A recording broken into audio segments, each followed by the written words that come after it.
So this is a short creepypasta story based on the real-life events of Atuk, a story that is about a movie, well actually about a book that was going to be made into a movie numerous times, but never went to fruition because every time someone tried to play the main role, or even consider it, they would die.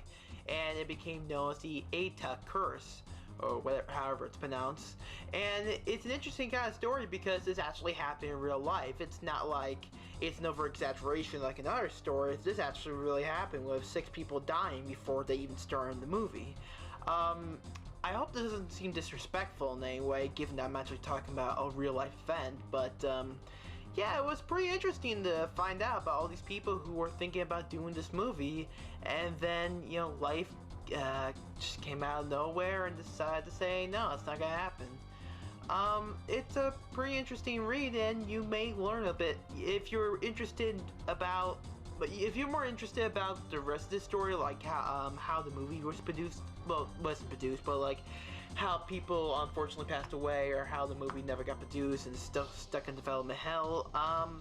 Just look online, just look on Google, just look on, I guess, Wikipedia or wherever, because it's definitely an interesting read to say the least.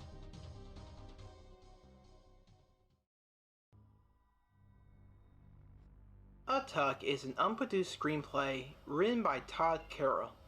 It is an adaptation of the 1963 novel The Incomparable Atuk by Mordecai Richler, about an Inuit hunter who tries to live in New York City and has elements of racism, materialism, and pop culture.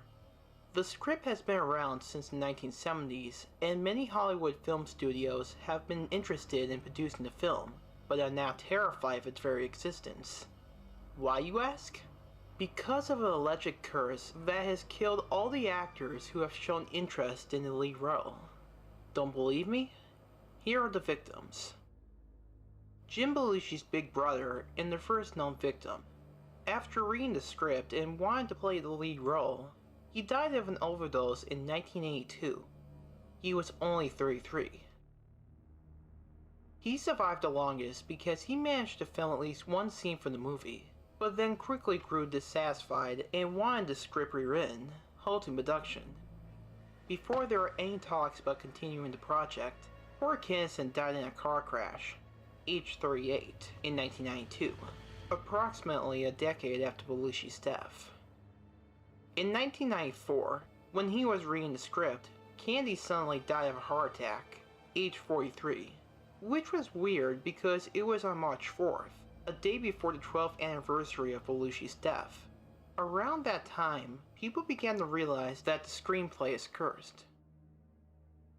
He was a writer, comedian, and a friend of Belushi and Kinnison.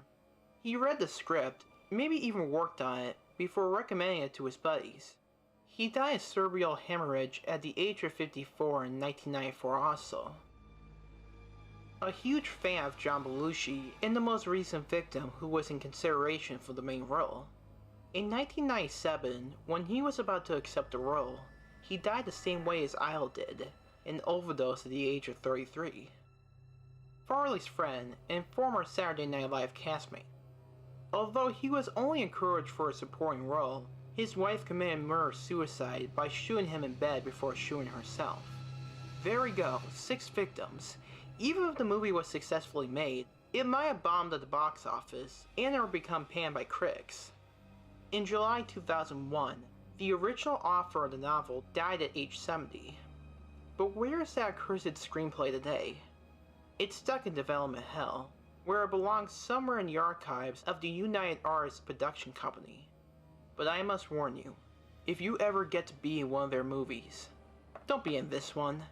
James Bond is much safer.